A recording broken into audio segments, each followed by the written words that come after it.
आज के हमारे गेस्ट हैं एक प्रोफेशनल बॉडी बिल्डर जो मिस्टर मुंबई, मिस्टर महाराष्ट्र, न जाने कितने मेडल्स जीत चुके हैं। तो I would like to welcome mister Kuldeep Singh. एक स्टार्टिंग से एक पर्पस था कि मुझे एक लाइफ में कुछ एक करना है। बच्चों को कब से जिम स्टार्ट करना चाहिए? आप आपके बॉडी वेट को ही अगर लिफ्ट नहीं कर पाओगे तो क्या कर पाओगे? डायरेक्ट वेट स्टार्ट मत करो। हाँ। तो आप पहले आप अच्छे से मोबिलिटी करो, वार्म अप करो, उसके बाद आपका वर्कआउट स्टार्ट करो। आपका बॉडी बिल्डिंग में आपका कौन आइडल रहा है? रोहित शेट्टी मेरा आइडल था और उनका ही समझ लो आशीर्वाद है मुझे कि आज मैं यहाँ तक पहुँचा हूँ। स्टेरॉइड्स की बात कर रहे हैं। लोगों को उसके साइड इफेक्ट्स नहीं पता होता। बॉडी बिल्डिंग में कितना ज़्यादा ज़रूरी है? टाइम पे कट डाउन के टाइम पे बहुत डिप्रेशन रहता है ये। फिर बॉडी भी श्रिंक हो जाती है। तो कहीं ना कहीं दूसरे की देखा देखी में आई थिंक यंगस्टर ज़्यादा फंस जाते हैं। तब तक मैं तो बोलूँगा रिस्क मत लो। इट्स नॉट अ मैजिक पिल कि आपने ये लिया और आप सब कुछ जीत जाएंगे, नहीं है। और ये सब चीज़ अगर कर रहे हो ना तो किसी अच्छे कोच के गाइडेंस में ही करना। आपको नेक्स्ट स्टेज पे कब देखेंगे? मिस्टर इंडिया की स्टेज पे दूंगा। क्यूरो टॉक्स को प्लीज़ लाइक, शेयर और सब्सक्राइब करिए। हेलो एवरीवन, आज का एपिसोड बहुत इंटरेस्टिंग होने वाला है। फिटनेस और बॉडी बिल्डिंग से रिलेटेड आपके दिमाग में जितने भी क्वेश्चंस हैं उन सब के जवाब आपको आज मिलने वाले हैं। तो इसलिए अब गूगल पे अपने सवाल सर्च करना छोड़िए और इस पॉडकास्ट को स्टार्ट से लेके एंड तक देखिए। आज के हमारे गेस्ट हैं एक प्रोफेशनल बॉडी बिल्डर जो मिस्टर मुंबई, मिस्टर महाराष्ट्र, न जाने कितने मेडल्स जीत चुके हैं और साथ ही साथ अपने साथ और बडिंग बॉडी बिल्डर्स को कोचिंग भी देते हैं। तो I would like to welcome mister Kuldeep Singh. Thank you तो मुझे बोलना चाहिए सर, आपने मुझे इस पॉडकास्ट में बुलाया। मुझे कुछ एक ज़रिया मिला कि मुझे मेरे लाइफ का स्टोरी बताने के लिए, तो थैंक यू उस चीज़ के लिए। नहीं, वो हम भी चाहते हैं कि जो क्या कहते हैं हमारी कंट्री में जो इतने सारे स्पोर्ट्स हैं और स्पोर्ट्स पर्सन्स हैं उनको कहीं ना कहीं वो रिकग्निशन मिले और कहीं ना कहीं उनकी जो स्टोरीज़ हैं, जो क्योंकि स्पोर्ट्स ऐसी चीज़ है जो आसानी से आप कोई नहीं कर सकता, किसी उस चीज़ में मास्टरी नहीं कर सकता। कहीं ना कहीं उसके पीछे बहुत बड़ी एक स्ट्रगल की स्टोरी होती है। Exactly. तो हमारा एक ये ऑब्जेक्टिव है कि उस स्टोरी को कहीं ना कहीं लोगों तक लेके जाएं और वो मैसेज और लोगों को भी इंस्पायर करें। तो चलिए शुरू करते हैं फिर ये पॉडकास्ट। अच्छा, तो मुझे बताइए फिलहाल आपकी लाइफ के बारे में बॉडी बिल्डिंग से पहले। बॉडी बिल्डिंग से पहले मेरी लाइफ जैसे था कि मतलब कुछ तो करना है, तो मेरे को बॉडी बिल्डिंग का जो कीड़ा है वो जब मैं 4th स्टैंडर्ड में था तो हम लोग यहाँ पे एक लोकल जिम था। तो लोकल जिम के पीछे एक आम का पेड़ था, तो वहाँ पर बहुत अच्छे आम लगते थे। तो हम लोग जाते थे हमेशा आम तोड़ने के लिए। तो फिर जिम के एक बार ऐसी तोड़ते तोड़ते जिम के यहाँ पर ऐसे खिड़की में जाकर देखा तो बॉडी बिल्डर्स लोग वर्कआउट कर रहे हैं। तो उनको देखने के बाद बहुत अच्छा लगा। अरे बॉडी बिल्डर लोगों की क्या बॉडी होती है, ऐसे मसल्स होते हैं। अरे फिर हम लोग फिर अपनी बॉडी देखते थे कि अरे छोटे छोटे बाइसेप्स अपने को करना है। तो फिर दिमाग में वही चीज़ हमेशा कि बॉडी बिल्डिंग करना है, बॉडी बिल्डिंग करना है। फिर उसके बाद हम लोग का एक वही टाइम पे RSS की क्लास होती थी। अच्छा। तो RSS की क्लास में वहाँ पर भी वो दंड बैठक के वो करवाते थे वो लोग। तो फिर ऐसा लगता था कि हाँ ये भी एक ज़रिया, यहाँ से भी कर सकते हैं वर्कआउट, तो कहीं पर भी कर सकते हैं जो भी है। तो बट ये नहीं पता था कि वो उसके लिए कुछ प्रोफेशनल बॉडी बिल्डिंग अगर करनी है तो उसके लिए जिम जाना पड़ता है, इतने अंडे खाने पड़ते हैं। वो बस हम लोग ऐसा लगता था कि हाँ चलो दंड बैठक कर लिया। हमारे भी बॉडी रोज़ जाते थे आईने में देखते थे हाँ ये वो। बट कुछ टाइम के बाद में फिर समझ आई कि चलो बॉडी बिल्डिंग के लिए अगर करना है तो फिर उतना इंटेक भी करना पड़ता है। फिर 10th हो गया, 10th के बाद जिम ज्वाइन किया। तो ऐसा लगा करके जिम ज्वाइन कर लिया मतलब मैं बॉडी बिल्डर बन गया। बट वैसा नहीं था कि फिर बाद में लोगों से मिलना, मतलब जैसे वहाँ पे वर्कआउट करते करते लोग ज्ञान बांटते थे कि खाने में तुमको ये खाना है वो खाना है। फिर थोड़ा डैडी भी बताते थे कि हाँ तुम्हें चने खाओ, ये खाओ, आलू खाओ। तो खाने में थोड़ा इंटरेस्ट बढ़ने लगा। बट मैं खाता ज़्यादा नहीं था पहले। फिर हाँ जिम ज्वाइन करने के बाद थोड़ा खाना स्टार्ट किया। फिर डैड थोड़ा गाइड करते थे कि तुम्हें डाइट में चने खाने चाहिए, गुड़ खाना चाहिए। और तो मैं नॉर्थ से हूँ मैं, तो हम लोग के वहाँ पर डैड बोलते करके अपने यूपी वाले लोगों में सब प्रोटीन ये सब कुछ नहीं होता, थोड़ा तू जो घर का है वो खाया कर, अच्छे से दबा के खाना खाया कर। तो खा दबा के अच्छे से। तो फिर मैं सोचता था कि यार कितना खाऊं। पहले खाता नहीं था, अचानक से अभी खाने का ये लग गया है। तो दोस्त भी बोलते थे कि हर 2 घंटे में कुछ ना कुछ खाना है, जो भी मिले।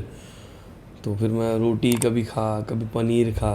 पनीर भी बहुत अब मिडिल क्लास फैमिली से Exactly, तो वो भी बहुत पता है delicacy हो कि जाती है हाँ पनीर। तो कि यार पनीर, अरे पनीर, अरे अंडे, और वो टाइम पे 2 रुपए अंडे आते थे तो 2 रुपए अंडे आते थे, तो 5 रुपए मॉम देती थी एवरी डे का, तो उसमें थे 2 अंडे लेने जिम के बाद खाने। तो हाँ ठीक है।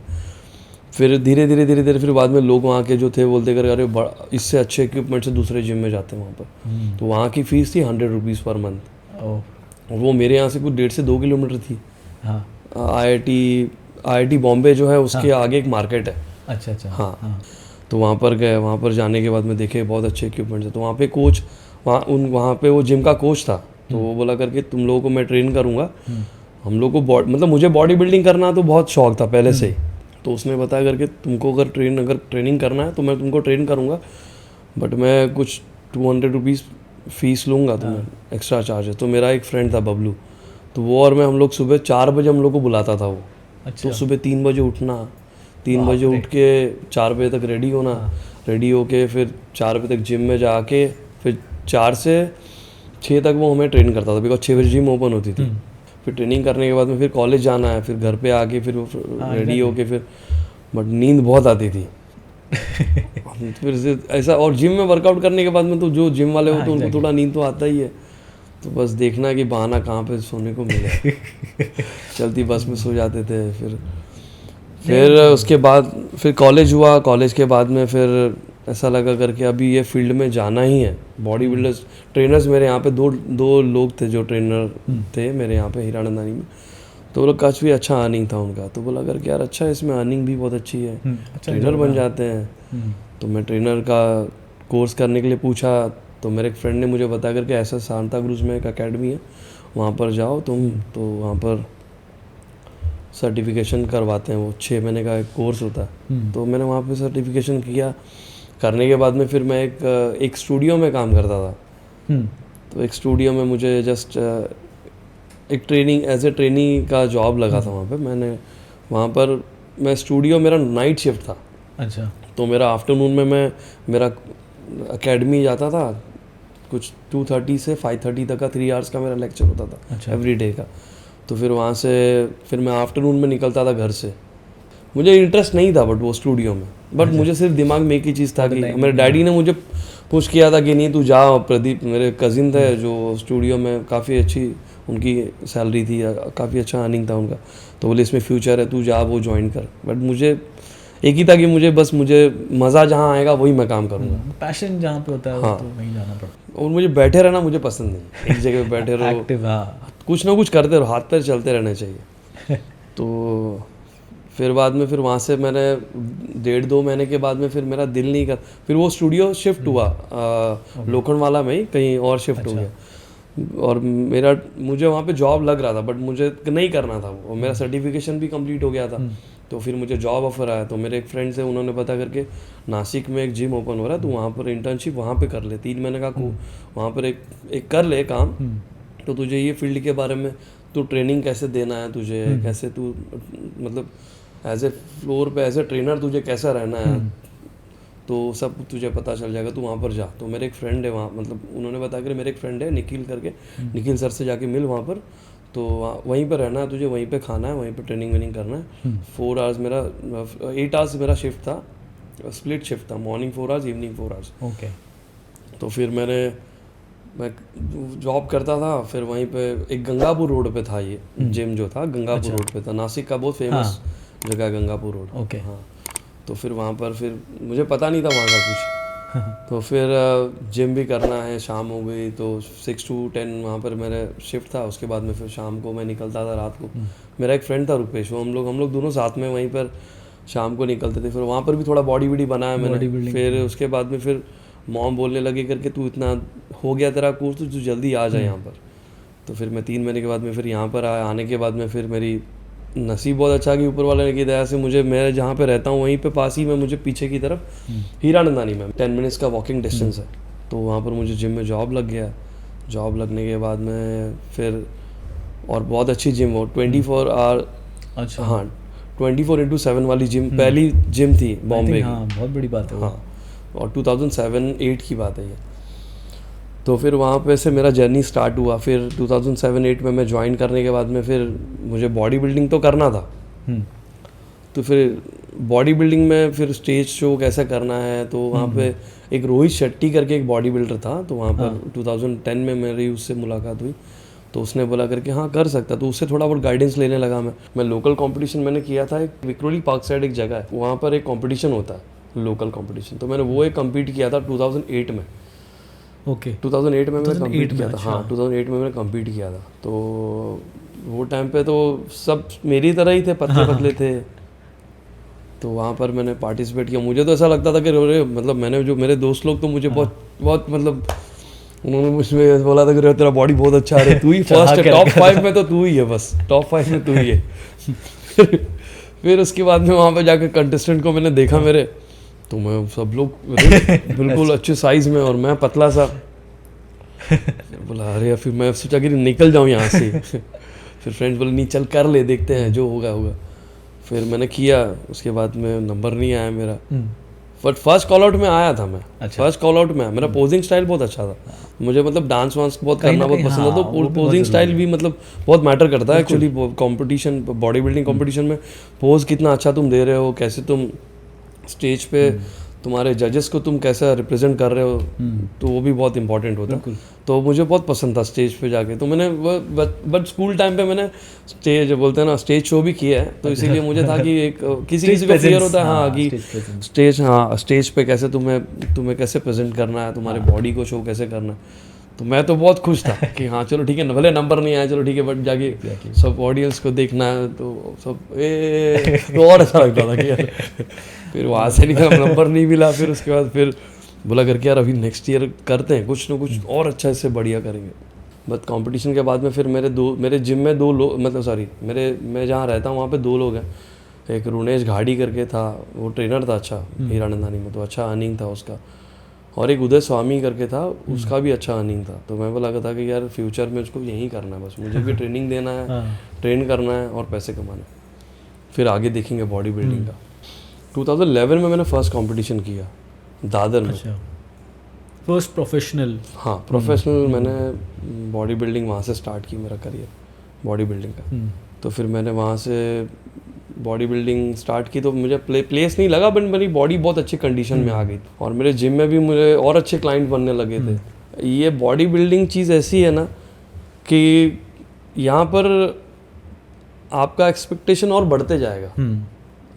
आप जो साइज़ में अभी मैं 60 कैटेगरी में मैंने किया था, तो मुझे ऐसा लगा करके मुझे अभी थोड़ा वेट गेन करना है, मुझे और अच्छी बॉडी बनानी है, तो मैं और आगे जाके और आगे हायर कैटेगरी में खेलूँगा। और बॉडी हमेशा हर एक को देखो, वो अपने बॉडी से सेटिस्फाई नहीं रहता। हर एक को यही लगता है करके मुझे थोड़ा सा और बिल्डअप करना है, मुझे थोड़ा और साइज़ चाहिए, मुझे थोड़ा और अच्छा कंडीशन और अच्छा चाहिए, मुझे और अच्छे कट्स चाहिए। ये बॉडी बिल्डिंग चीज़ ही ऐसी है कि आपको आगे और क्या और कितना बड़ा होना, पुश करते रहते हैं अपने आप को। फिर मेरे कोच ने बोला करके कुलदीप एक्चुअली तुझे 2-3 साल और देना पड़ेगा इसमें, क्योंकि तेरे बॉडी का साइज़ इतना अच्छा नहीं है, तुझे और अच्छा गेन कर और अच्छा तू 2-3 साल का ब्रेक ले ले, अच्छे से गेन कर और अच्छे से कम्पीट कर, जहाँ पर प्लेस आए ऐसा कुछ कर, ऐसे नहीं जाके कि ऑब्वियसली। और थोड़ा ऐसा स्पोर्ट भी ऐसा है कहीं ना कहीं थोड़ा तुम्हें टाइम और डेडिकेशन देना पड़ेगा उसके लिए।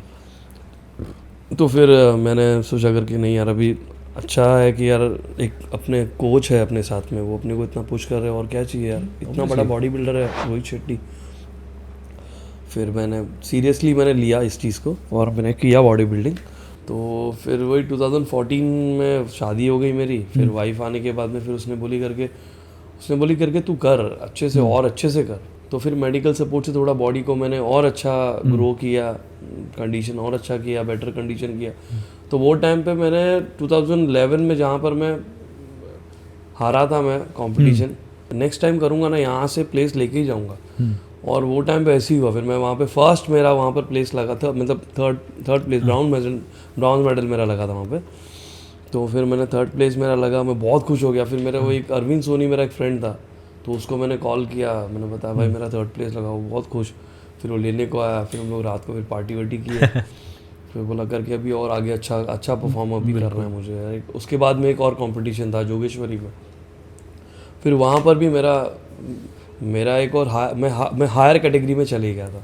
अच्छा 70 मतलब थोड़ा वेट मेरा ऊपर आ गया था, 71 हो गया था मेरा वेट, तो मुझे उस 70 से नीचे आना था। हाँ, अगर 70 से नीचे आता तो मैं गोल्ड मेडल लगता मुझे। हाँ, उस कैटेगरी में फिर आप हाँ, एडवांटेज पे होते तो हैं। फिर मैं थर्ड प्लेस लगा मेरा 75 कैटेगरी में, थर्ड प्लेस लगा।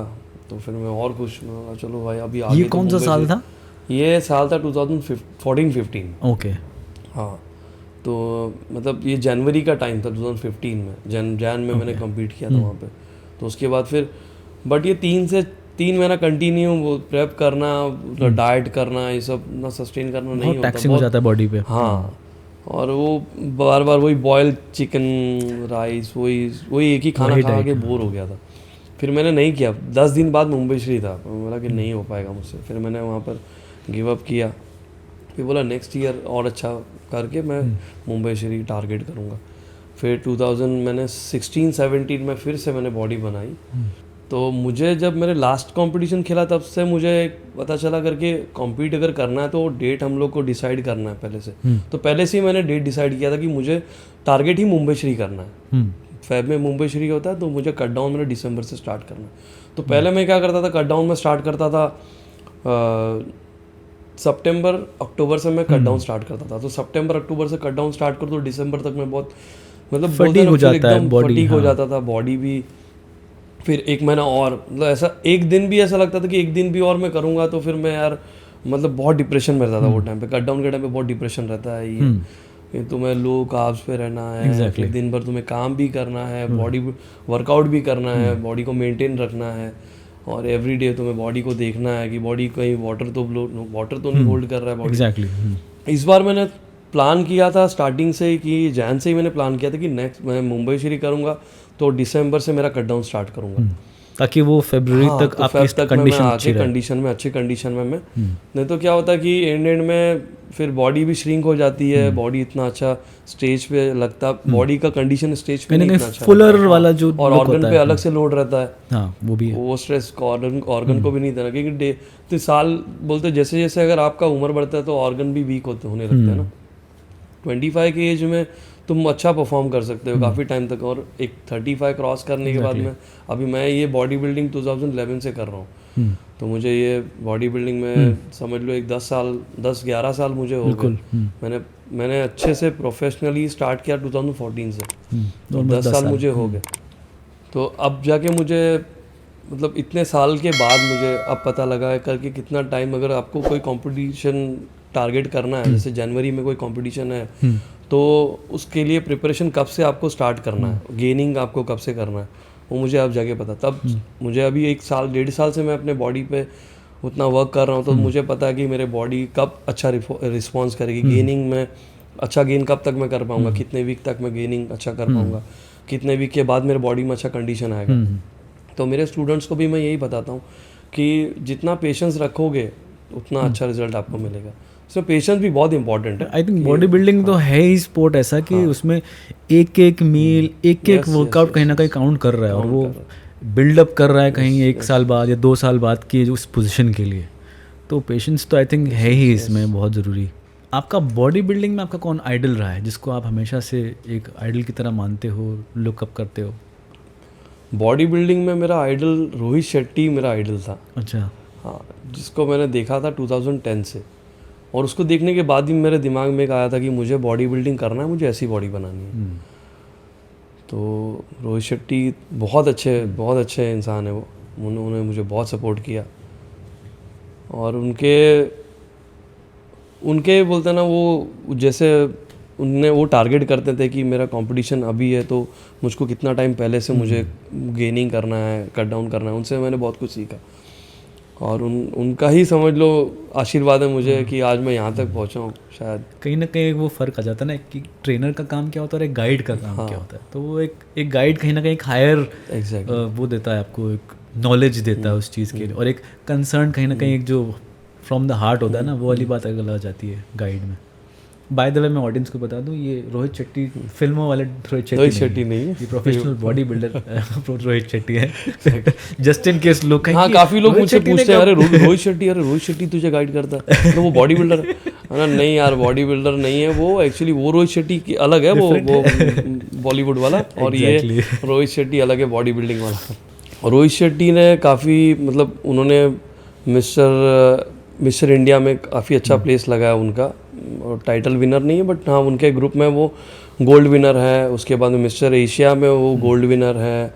उसके बाद में मिस्टर वर्ल्ड में भी उनका प्लेस था, सेकंड या थर्ड प्लेस था समथिंग, कुछ मुझे पता है कि, और काफ़ी अच्छा उन्होंने मिस्टर महाराष्ट्र में भी उनका अच्छा प्लेस लगा, मिस्टर इंडिया में भी उनका अच्छा प्लेस लगा, मिस्टर मुंबई में भी उनका अच्छा प्लेस लगा। आई थिंक उन्होंने मिस्टर एशिया शायद मल्टीपल टाइम्स उन्होंने मेडल किया, जीता अपनी कैटेगरी। हाँ मिस्टर एशिया उन्होंने 2019 में कुछ किया था और उनका सिल्वर मेडल लगा था 2019 में। 2010 में उनका भी वैसे ही हुआ था रोहित शेट्टी का। 2010 में उनका फर्स्ट प्लेस, उनका प्लेस ही नहीं लगा था। जो कॉम्पीट करने गए थे वहाँ पर उनका प्लेस ही नहीं लगा। उनके फ्रेंड्स उनके साथ में गए थे, तो वो टाइम पे भी वो बहुत नर्वस हो गए थे, उनका जब प्लेस नहीं लगा। उसके बाद में कुछ 15-20 डेज़ के बाद में उनका कोई कंपटीशन था, उन्होंने इतना अच्छा प्रिपरेशन किया वो 15-20 डेज़ में, और वहाँ पर वो टाइटल विनर हुआ। वाह।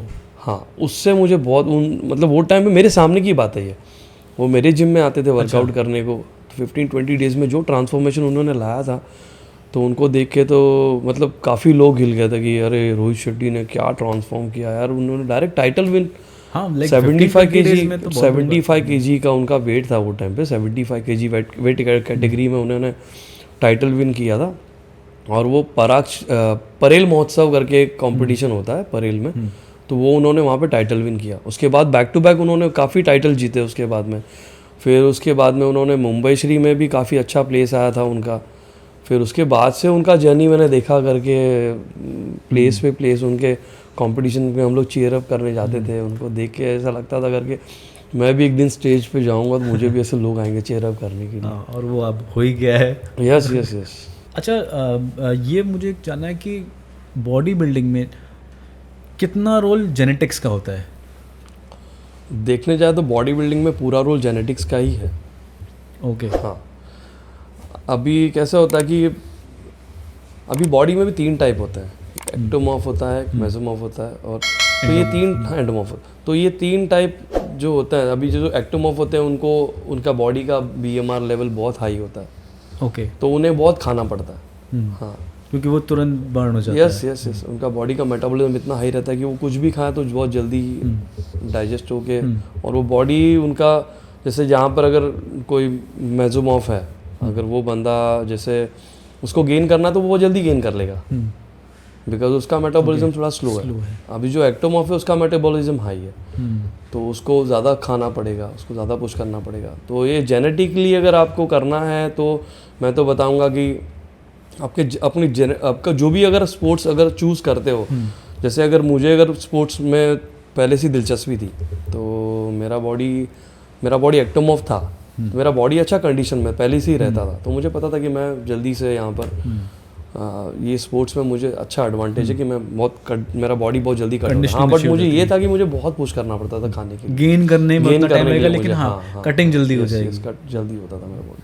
अच्छा, हम लोग ये मेडिकल सपोर्ट वाली जो बात कर रहे थे, तो इसमें हम लोग स्टेरॉइड्स की बात कर रहे हैं, तो मुझे ये पूछना है कि ये बॉडी बिल्डिंग में कितना ज़्यादा ज़रूरी है?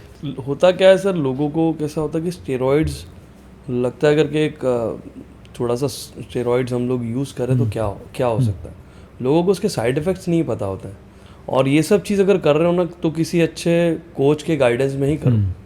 मेरा कहना है कि अभी जब तक आपको देखो, जो भी अगर शॉर्टकट लोगे तो उसका तो कुछ ना कुछ एडवर्स इफेक्ट हो सकता है। हाँ, बिल्कुल। तो मेरा बोलना यही है कि अगर आप किसी के भी अंडर में अगर कर रहे हो तो अच्छे कोच को हायर करो, या अगर आपको ऐसा है करके मुझे करना है तो नेचुरल वे से करो। नहीं, इनफैक्ट मैं कहता हूँ जैसे हम लोग प्रेमचंद डेगरा जी हैं, अब उस टाइम पे तो कुछ भी नहीं था, आप इमेजिन भी नहीं कर सकती कि किसी के पास कोई ऐसा स्टेरॉइड जैसी नॉलेज भी होगी, बट उनका फिजिक कहीं ना कहीं अभी भी आउट ऑफ दिस वर्ल्ड है, जैसे कि हम लोग बात कर रहे थे। प्रेमचंद टेगरा तो मेरे पहले से ही आइडल रहे हैं। वो तो मेरे मतलब उनको मैं एक अपने बजरंगबली के बाद मैं जिनको एक मानता हूँ तो वो प्रेमचंद टेगरा जी है। प्रेमचंद टेगरा जी का मैंने जस्ट एक कंपटीशन में वो आए थे, तो उनको हम लोग सब साथ में थे, तो प्रेम सर को बोले करके सर आपका एक बार एक काफ दिखाइए। तो बहुत फेमस उनका काफ बहुत फेमस, तो उनका सर ने पैंट ऊपर किया, काफ दिखा, एकदम जैसे लग रहा था कि एक नारियल को लगा दिया वहाँ पे, सेट कर दिया। उनका इतना अच्छा काफ का साइज उनका। और मैं पर्सनली बताता हूँ, लाइक मुझे मैं इंडिया टुडे करके एक मैगजीन आती थी बहुत पहले, तो उसके लास्ट पेज में ना उनका एक फ़ोटो आया था, एक पूरा उन्होंने मोस्ट मस्कुलर पोज किया हुआ था, और मैं ना घूम फिर के ना वही मैगजीन निकालता था, बात वही पेज पलट के उनकी फ़ोटो देखता रहता था। वो इतना ज़्यादा इंस्पायरिंग था मेरे लिए कहीं ना कहीं। तो आई थिंक आर्नोल्ड में मैंने बाद में पता चला है मुझे कुछ दिन बाद, जब ने फिल्म्स वगैरह मूवीज़ देखने लगी, कोनन द बारबेरियन वो सब देखा, तो हाँ आर्नोल्ड के लिए भी हो गया फैसिनेशन, क्या बॉडी। बट आई थिंक उससे पहले मैंने प्रेमचंद टेगरा जी का देखा था वो मैगजीन में फ़ोटो, और मैं पागल हो रखा था। तो आई थिंक मेरा भी कीड़ा तब से ही है, और प्रेमचंद टेगरा जी की वजह से ही है।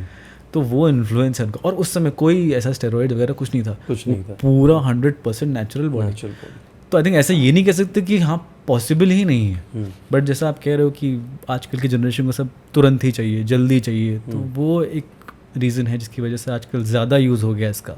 एक्चुअली लोग इसका अब्यूज़ भी बहुत करने लगे हैं। एक्चुअली मैं जो भी मेडिकल सपोर्ट, जो स्टेरॉइड्स नहीं बोल सकते इसको, एक्चुअली मेडिकल सपोर्ट हम लोग सिर्फ एक टाइम के बाद में हम लोग हमारा जो बॉडी होता है कुछ उससे कम नीचे फैट परसेंटेज नहीं आ सकता। हाँ, नेचुरली नहीं आ सकता। हाँ, अगर प्रोफेशनली अगर आपको कुछ करना है तब आप कोच हायर करो। इसको सिस्टमेटिकली हर चीज़ सिस्टमेटिक सिस्टम से करनी चाहिए मेरे ख्याल से। हाँ, तो एज ए कोच जैसे मेरे अंडर में 4 to 5 स्टूडेंट्स मेरे अंडर में हैं, मैं इतने टाइम से कर रहा हूँ, तो उन्होंने मेरे बॉडी में भी चेंजेस देखे हैं। हाँ। मैं कैसे कर रहा हूँ, मुझे भी पता है करके मेरा लिमिट क्या है मुझे, और मैं क्यों इस फील्ड में आया हूँ। मेरा एक स्टार्टिंग से एक पर्पस था कि मुझे एक लाइफ में कुछ एक करना है, बस एक लाइफ में एक मेरा गोल है, टारगेट है। मैं स्टार्टिंग से बॉडी बिल्डर लोग को देखते आया हूँ, तो मुझे ऐसा लगता था कि मैं भी बॉडी बिल्डिंग करूँगा, स्टेज पे आऊँगा।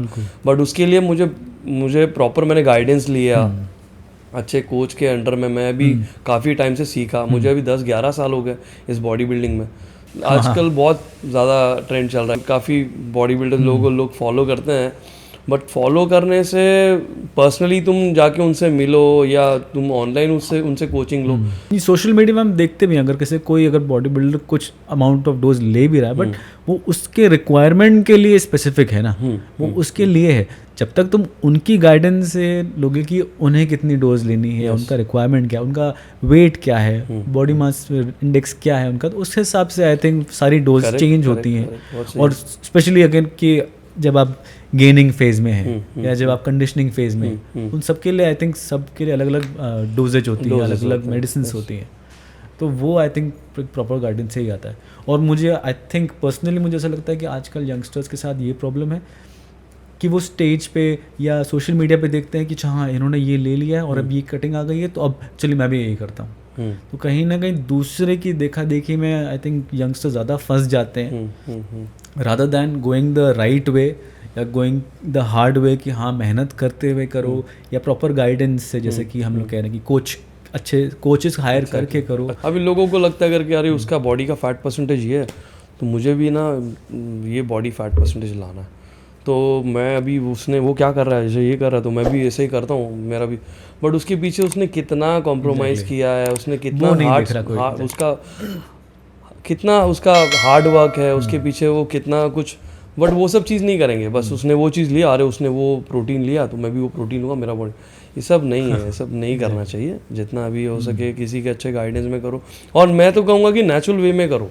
वो अगर नहीं कुछ अगर आपको नई बॉडी बिल्डिंग करना है, जो भी करोगे, तो अगर आपको नॉर्मल बॉडी भी बनानी है तो आप नेचुरल वे से करो। अगर आपको ऐसा लगता है कि मेरा बॉडी नहीं सपोर्ट कर रहा है, तो किसी अच्छे कोच के गाइडेंस में या कोई अच्छे डॉक्टर के गाइडेंस में आप जाके करो। मैं तो बोलूँगा यही चीज़।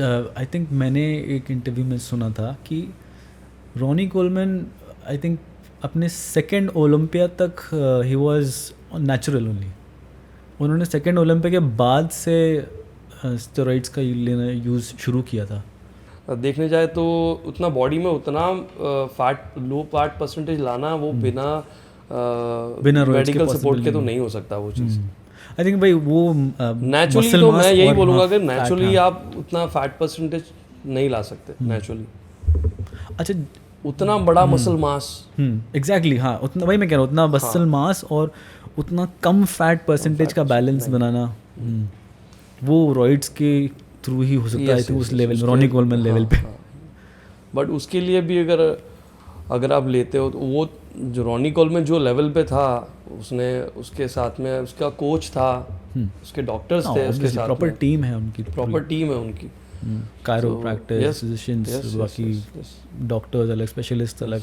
आपके हिसाब से फिटनेस कितना इम्पोर्टेंट है और उसकी क्या कोई एज लिमिट है जहाँ से हमको स्टार्ट करना चाहिए उसको?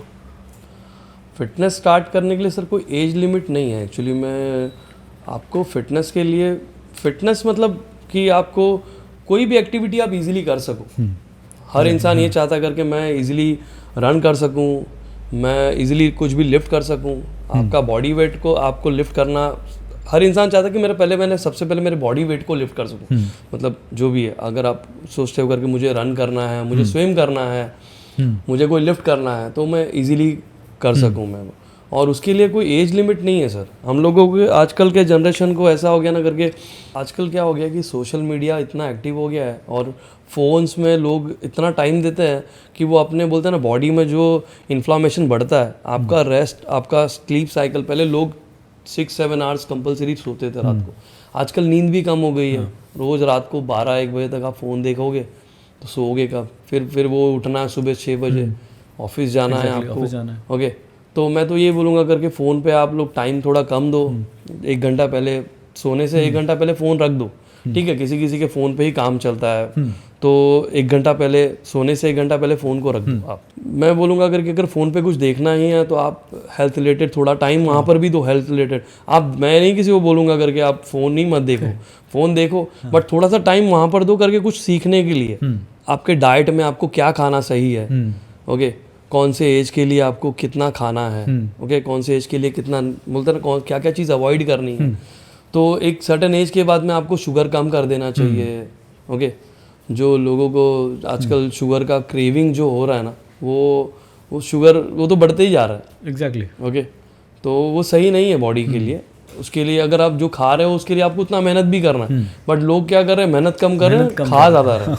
यस, तो लोगों को मैं यही बोलूँगा करके आप लोग थोड़ा सा फिटनेस पे ध्यान दो, एक्टिविटी पे ध्यान दो, ओके, एक्टिविटी बढ़ाओ।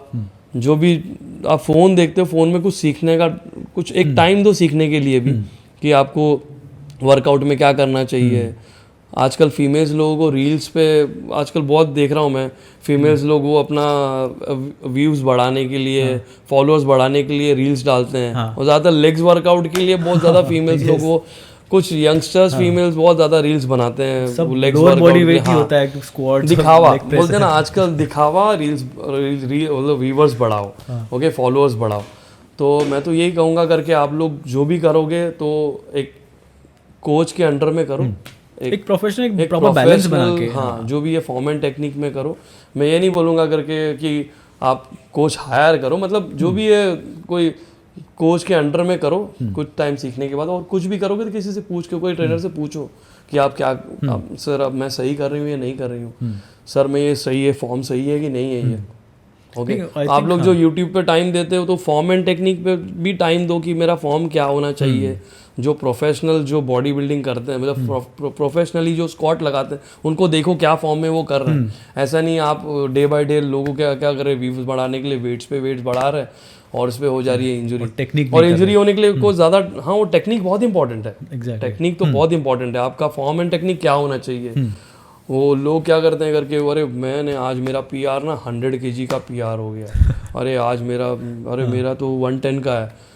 तो उसके लिए क्या होता है कि वो एक कुछ सेकंड का ही टाइम लगता है इंजरी होने के लिए, ओके, बट वो इंजरी आपको कितना टाइम रिकवर होने में देगा, या रिकवर होगा भी नहीं होगा। और लोअर बैक में अगर एक बार इंजरी हो गई तो वो काफ़ी टाइम तक नहीं जाती है। और एक बार वो इंजरी रहती है, वैसे ज़रूरी नहीं कि वो एकदम से चली जाएगी फिर से आप लिफ्ट करना, हाँ लिफ्ट करने लगोगे, बट आप जब तक रिकवर नहीं होते तब तक मैं तो बोलूँगा रिस्क मत लो, और करोगे तो भी एक प्रॉपर फॉर्म एंड टेक्निक में आप करो, प्रॉपर किसी गाइडेंस में आप गाइडेंस में, क्योंकि मुझे ऐसा लगता है कि जो आप फीमेल स्पेशली कि जो इतना लोअर बॉडी में इतना हैवी वर्कआउट और उसके बाद बाकी अपर बॉडी में उतना नहीं है, तो कहीं ना कहीं मुझे लगता है वो भी कुछ ना कुछ उसकी भी प्रॉब्लम्स होती होंगी आई थिंक। वो एक्चुअली में क्या है ना कि फीमेल्स लोगों के लोअर बॉडी में वेट भी ज़्यादा होता है, मतलब फीमेल्स लोग चाहते हैं कि इसको जल्दी मैं टोन करूँ, बट हर एक चीज़ का एक सिस्टम होता है। आपको एक सिस्टमेटिकली आपको लिफ्ट भी कर रहे हो तो आप उसको रेस्ट दो, रिकवरी को भी टाइम दो,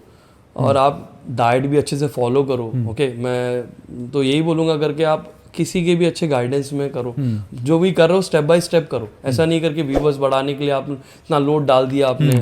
ओके, और lower body everyday lower body कर रहे हो, एक टाइम के बाद उसको रेस्ट भी देना ज़रूरी है। बिल्कुल। ओके, तो उसको रेस्ट दोगे तो रिकवरी अच्छी होगी। ओके, तो उसको टाइम दो, 2 दिन बाद 3 दिन का टाइम दो रिकवर होने के लिए, देखो बॉडी में सोरनेस तो नहीं है। फिर और इंजरी बढ़ती है वो कि एक बार में नहीं होती है इंजरी, बॉडी में आप धीरे धीरे डे बाय डे वो इंजरी वहाँ पर बढ़ते जा रही है। आपको ऐसा लग रहा है करके अगर पेन हो रहा है तो मत करो वहाँ पर। फिर एक सर्टेन एज के बाद में वो फिर वहाँ पे एक लिगामेंट डैमेज हो जाते हैं, फिर वो रिकवर होने में बहुत टाइम लगता है। हाँ, तो मैं यही बोलूँगा करके फीमेल्स लोगों को भी ट्रेनिंग अगर करना है तो प्रॉपर गाइडेंस में करो और टाइम दो। ओके, और व्यूवर्स बढ़ाने के लिए, फॉलोअर्स बढ़ाने के लिए आप लोग इंजरी करके ले लोगे, फिर वो आप लोग के लिए भी तकलीफ है, फिर बाद में आपके घर वालों को भी तकलीफ है, सबको ही एट द एंड सबको ही तकलीफ है उसमें। वो आप परफेक्शन के पीछे चलते रह जाते हो कि कहाँ एक परफेक्ट बॉडी। मुझे उसका एक रीज़न ये लगता है कि एज इन कंपैरिजन जैसे बाकी स्पोर्ट्स होते हैं तो आप किसी के अगेंस्ट खेल रहे हो और एक हारता है एक जीतता है, ख़त्म हो गया, और ऐसे आप आगे आगे बढ़ते जाते हो। लेकिन बॉडी बिल्डिंग कहीं ना कहीं एक परफेक्शन एज एक पेंटिंग की तरह है। अपने आप को देख रहे हो, आप अपनी बॉडी को देख रहे हो और आप उसमें कुछ कमियां निकाल रहे हो, आप उसको नेक्स्ट टाइम फिर और ठीक कर सकते हो। आप मतलब आपका कंपटीशन अपने आप से ज़्यादा होने लग जाता है रादर दैन कि आपके कंपटीटर से। आई थिंक ये साइकी की वजह से शायद हम जो आप कह रहे हो ना कि वन वे स्ट्रीट है कि आप चलते चले जाते हो आगे। आई थिंक वो ये एक माइंडसेट बन जाता है बॉडी बिल्डर का कि व्हेन टू से नो वाली चीज़ नहीं आ पाती, आप चलते इसमें आपको इसमें ये फील्ड में आपको पता रहना चाहिए करके आपको कहाँ जाके आपको स्टॉप करना है। हाँ एग्जैक्टली, कब नो बोलना है। यस, और काफ़ी हादसे मैंने भी देखे हैं। एक्चुअली होना नहीं चाहिए। आजकल बहुत से यंगस्टर्स को देख रहा हूँ मैं कि इस चीज़ को इतना अब्यूज़ करते हैं लोग कि आजकल ये लेकर काफ़ी हार्ट डिसीज़ एग्जैक्टली मतलब काफ़ी कुछ प्रॉब्लम्स है, मैं बोलना नहीं चाहता। हाँ बिल्कुल, इम्प्रॉपर यूज़ है, क्या कहते हैं इररिस्पॉन्सिबली उस चीज़ को, ड्रग्स को अब्यूज़ करना, तो वो तो गलत है। और ये बहुत ज़रूरी है इस चीज़ को भी स्प्रेड करना यंगस्टर्स में कि ये एक बहुत बड़ा रोड ब्लॉक है जिसको हमें उतनी ही सेंसिटिवली और रिस्पॉन्सिबली हमें फॉलो करना है कि इट्स नॉट अ मैजिक पिल कि आपने ये लिया और आप सब कुछ जीत जाएंगे, नहीं है वो। There is a proper science behind it and you have to follow that science, otherwise it's a very risky thing. मैं तो आगे आने वाली जनरेशन को मैं यही बोलूँगा करके अगर आपको कुछ करना है, अगर प्रोफेशनल अगर बॉडी बिल्डिंग अगर आपको करनी ही है तो किसी अच्छे कोच को हायर करो, कि अच्छे के पास आप गाइडेंस लोगे तो किसी अच्छे कोच से गाइडेंस लो और करो। ऐसा नहीं कि यूट्यूब देख रहे हो आप और किसी को देख रहे हो करके उसने ऐसा बॉडी बनाई तो उसने ये लिया होगा, सुना सुनी में कुछ मत करो। Exactly, from a coaches point of view कैसे हम लोग इंजरीज को मिनिमाइज कर सकते हैं ड्यूरिंग वर्कआउट्स और बॉडी बिल्डिंग के टाइम पे? आपका बेसिक जो है वो स्टार्ट होता है आपके घर से। आपको घर से आपको जैसे बेसिक्स, आपको अच्छा खाना है, ओके, टाइम से उठना है, वैसे ही एक डिसिप्लिन आपके लिए बहुत ज़रूरी है। और आपके जिम में भी जाओगे तो एक डिसिप्लिन आपको रखना है कि, और आप बेसिक्स जो होते हैं जैसे कि वार्म अप करना, मोबिलिटी करना, थोड़ा सा कार्डियो एक्टिविटी वार्म अप करने के बाद ही आप वेट्स पे आओ। डायरेक्ट वेट्स स्टार्ट मत करो। मैं तो हर एक से यही कहूँगा, इस चीज़ को भी आपको करना है तो उस सिस्टम से करो। जैसे आप लोग स्कूल में जाते हो तो स्टार्ट करते हो एक सिस्टम से, ऐसे नहीं कि आप डायरेक्ट बोर्ड एग्जाम देने बैठ गए, ऐसा तो नहीं है ना। पहले फर्स्ट सेकंड केजी नर्सरी होता है, उसके बाद में फर्स्ट होता है, फिर सेकंड थर्ड। वैसे ही आपको जिम भी वैसे ही स्टार्ट करना है, पहले बेसिक से स्टार्ट करो। आप कोच से पूछो कि मुझे करना क्या है सर, मुझे पहले आप बेसिक सीखो, कोच से पूछो कि बेसिक क्या है सर। तो आप पहले आप अच्छे से मोबिलिटी करो, वार्म अप करो, उसके बाद आपका वर्कआउट स्टार्ट करो। एक बॉडी पार्ट एक्सरसाइज बतानी है आपको सारे पार्ट्स के लिए, एक एक एक्सरसाइज, तो वो क्या क्या होगी? Like shoulders, chest, thighs, back, अगर एक एक एक्सरसाइज में आपसे पूछूं तो वो क्या क्या होगी? जैसे अगर जैसे बेसिक पूछ रहे हो या एकदम बेसिक, जिससे कि मैं मेरी बॉडी एकदम टोन्ड रहे, मैं फिट भी रहूं, कोई इंजरीज भी ना हो, और स्ट्रेंथ लेवल भी अच्छा रहे।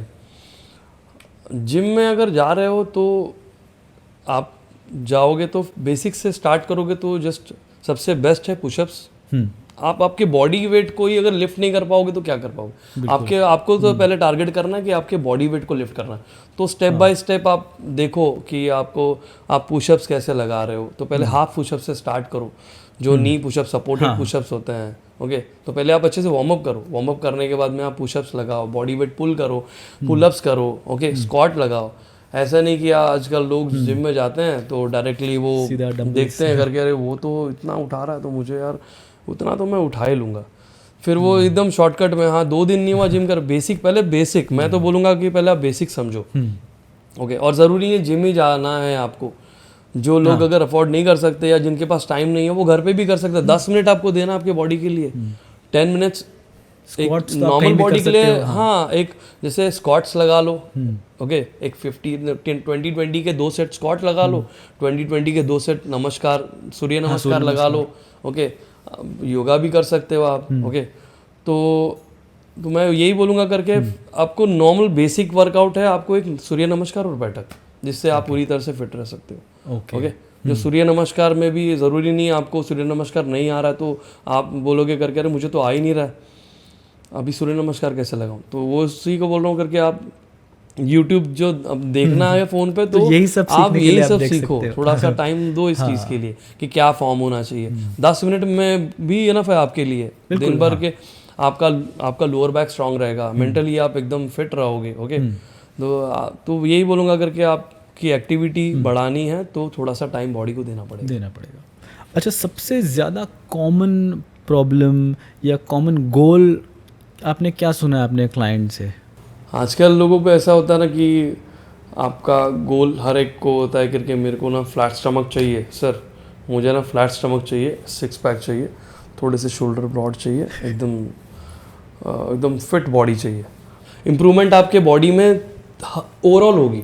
ऐसा नहीं कि स्टमक पे ही आपके फ्लैट स्टमक आपका हो गया बाकी बॉडी वैसे ही है, वैसा नहीं होता। एक्चुअली में बॉडी का फैट परसेंटेज आपके यहाँ से सर मतलब फेस से ही आपका फैट परसेंटेज कम होता है। ओके, एग्जैक्टली, और ये सबसे लास्ट में जाता है। लोगों को लगता है करके मैं क्रंचेस करूंगा तो सर सिटअप्स मुझे ज़्यादा, लोग बहुत से लोग इंजरी करके लेते हैं सर कि लोअर बैक इंजरी बहुत से कॉमन लोगों में लोअर बैक इंजरी होता है। जो आजकल जो जहाँ पर लोकल जिम में क्या होता है कि वहाँ पर एक ट्रेनर होता है, वो कितने लोगों को देखेगा। और जो लोग क्या होता है कि जिम में जाने के बाद में वो सोचते हैं करके मैं सिटअप्स ज़्यादा करूँगा तो मेरा स्टमक जल्दी चला जाएगा। ऐसा नहीं होता, ऐसा कुछ नहीं है। आपको जितना आप सिटअप्स करो, बोलते हैं ना लोग सोचते हैं करके मैं सिटअप्स ज़्यादा करूँगा तो मेरा फ्लैट स्टमक हो जाएगा, ऐसा नहीं है। वो सिटअप्स के चक्कर में आप सर्वाइकल इंजरी कर लेते हो, लोअर बैक इंजरी कर लेते हो। तो आपको क्या सिस्टम समझना पड़ेगा। तो पहले तो आप आपके डाइट को फोकस करो, आप खाने में पहले देखो करके, उसके बाद में आपका फिटनेस बढ़ाओ, एक्टिविटी बढ़ाओ। करोगे तो एक बेसिक से स्टार्ट करो। ऐसा नहीं कि जिम में जाके आप सिर्फ वॉकिंग कर रहे हो, लोग सोचते करके मैं, और ये भी लोगों में बहुत ये दिमाग में बहुत मिथ है कि वेट्स करने से मेरा बॉडी, फीमेल्स को लगता है करके मेरा वेट्स करने से मेरा बॉडी मैनली हो जाएगा। मेल्स को लगता है करके मैंने जिम एक बार कर दिया तो मुझको जिम लाइफ टाइम करना पड़ेगा। क्या मैं कार्डियो करके, लोग क्या होता है कि ना कार्डियो करके लूज तो कर लेते हैं फिट, लेकिन वो कार्डियो एक्टिविटी कम करने के बाद में ये ज़रूरी नहीं है कि जिम आप लाइफ टाइम ही करोगे। ठीक है, लाइफ टाइम तो नहीं होता। जिम लोग चालू करते हैं 3 महीने के लिए, 4 महीने के लिए, 6 महीने के लिए, कोई बहुत साल भर के लिए। ओके, ब्रेक आ गया तो फिर आपने छोड़ दिया तो वापस से वेट उससे ज़्यादा गेन हो जाता है। बिल्कुल। और फीमेल्स में ज़्यादातर ये प्रॉब्लम होता है क्योंकि जिम छोड़ने के बाद में उनका वेट बहुत जल्दी पुट ऑन हो जाता है, okay, because of hormones. Okay. आपके डेली लाइफ का जो रूटीन है उसको सेट करो, ओके, वहाँ पर डेली रूटीन में आप एक्टिविटी बढ़ाओ। डेली रूटीन का आपका डाइट जो है वहाँ पर गंदा खाना मत खाओ, ओके, आप हेल्दी जो भी मील जो करोगे हेल्दी मील लो, पैकेज प्रोसेस्ड फूड मत खाओ। मैं तो यही सबसे कहूँगा कि आप इजी रूटीन मत करो। आपका रूटीन को आपने इजी करने के लिए आपने पैकेज फूड ले लिया, प्रोसेस्ड फूड ले लिया, तो थोड़ा टाइम लगेगा। हाँ, होता है कभी कभार किसी के पास टाइम नहीं होता है तो एक्सेप्शंस तो हैं। हाँ, तो कभी कभार के लिए ठीक है सर, बट डेली उस चीज़ को आप और रूटीन मत बनाओ, रूटीन में सेट मत करो। बिल्कुल। अच्छा, एक चीज़ मुझे और पूछनी है कि बच्चों को कब से जिम स्टार्ट करना चाहिए? कि ऐसा कुछ है कि जब वो 18 के हो जाए या उनकी जब हाइट पूरी बढ़ जाए तभी उनको जिम स्टार्ट करना चाहिए, ऐसा कुछ होता है क्या? आजकल पेरेंट्स को कम से कम एज में ही अगर पता लग जाता है कि मेरा बच्चा ये एज में अगर मेरा बच्चा 3rd 4th स्टैंडर्ड में है तो वो स्वयं अच्छा कर रहा है, तो सचिन तेंदुलकर, मैं एग्जांपल देना चाहता हूँ सचिन तेंदुलकर जी का, जो उनके माँ बाप ने जो उनमें क्वालिटी देखी, उन्होंने भी समझा होगा करके मुझ में ये क्वालिटी है तो मैं इस क्वालिटी को अगर आगे लाऊं। उनके माँ बाप ने उसे पुश किया, ओके, उनके कोच ने उनको पुश किया, उनके स्कूल ने उनको पुश किया, और वो देखें हमने कि आज वो किस लेवल पे। चाइना जैसा देश है जो इतना आगे है ओलंपिक गेम्स में, यूनाइटेड स्टेट है जो इतना आगे है, छोटे छोटे कंट्रीज हैं, बिल्कुल, यूक्रेन जैसी कंट्री हो गई, इटली जैसी कंट्री हो गई, कनाडा जैसी कंट्री हो गई, जो स्पोर्ट्स में इतना आगे, ओके, छोटी छोटी कंट्री है, वहाँ पर वो लोग इतना अच्छे अच्छे मेडल्स लाते हैं क्योंकि कम से कम एज से ही वो लोग स्टार्ट करते हैं। आप 15 साल के 20 साल की उम्र के बाद में आप स्पोर्ट्स में नहीं आ सकते, तो हमारे यहाँ पे इंडिया में स्पोर्ट्स के लिए कुछ सोचना चाहिए। और आई थिंक बॉडी बिल्डिंग जैसे स्पोर्ट में मुझे लगता है कि अगर पेरेंट्स को जल्दी ही पता चल जाए कि उसमें वो पोटेंशियल है या वो उसमें वो जेनेटिक्स है, तो आई थिंक उनके लिए अच्छा ही है, क्योंकि वो उनके पास ज़्यादा टाइम हो जाता है स्टार्ट करने के लिए। Exactly. तो जो स्पोर्ट आप 20 साल में 22 साल में समझ रहे हो कि हाँ ये मैं कर सकता हूँ, वो आप शायद 5 साल पहले समझ सकते थे। करेक्ट। और 5 साल आई थिंक बॉडी बिल्डिंग जैसे स्पोर्ट के लिए बहुत मैटर करता है। अच्छा, तो सर लास्ट क्वेश्चन मेरा ये है कि अब हम आपको नेक्स्ट स्टेज पे कब देखेंगे? मुझे 1 साल का और टाइम लगेगा, बिकॉज मिस्टर इंडिया को रिप्रेजेंट करना है। मिस्टर इंडिया के लिए तो मुझे बहुत ज़्यादा मेहनत करनी पड़ेगी, क्योंकि मैंने अभी तक मिस्टर मुंबई किया है, मिस्टर महाराष्ट्र किया है, मिस्टर इंडिया मेरा ये फर्स्ट टाइम होगा। और मिस्टर इंडिया के लिए एक्सपीरियंस तो बहुत ज़्यादा ज़रूरी है, बिल्कुल, बिकॉज क्योंकि आपको अच्छा एक्सपीरियंस होगा तभी, वो बहुत बड़ा स्टेज होता है। बिल्कुल, मिस्टर इंडिया बोले तो आप बहुत अलग लेवल का वो स्टेज है, तो उसके लिए मुझे अच्छा एक टाइम देना पड़ेगा, अच्छा डाइट करना पड़ेगा, अच्छा कोच हायर करना पड़ेगा, तो ये सब के लिए मैं थोड़ा टाइम लूँगा। मुझे 1 से 2 साल लगेगा, बट हाँ ज़रूर मैं आपको मिस्टर इंडिया की स्टेज पे दिखूँगा, बिल्कुल, कुछ आने वाले 1 से 2 सालों में। बिल्कुल सर, वी होप कि आप ही इस बार टाइटल भी जीत के आए। Thank you sir, and we wish you all the very best. Thank you very much sir, thank you very much, and thank you for coming here and being such a huge part of this small podcast. Thank you sir. तो I hope आज आप लोगों ने बहुत कुछ सीखा होगा। तो ऐसी ही और जानकारी के लिए, ऐसे ही और क्यूरोसिटीज़ के लिए क्यूरो टॉक्स को प्लीज़ लाइक, शेयर और सब्सक्राइब करिए, और रेगुलर अपडेट्स के लिए बेल आइकन को दबा दीजिए। Thank you so much. Stay healthy and stay curious. Thank you.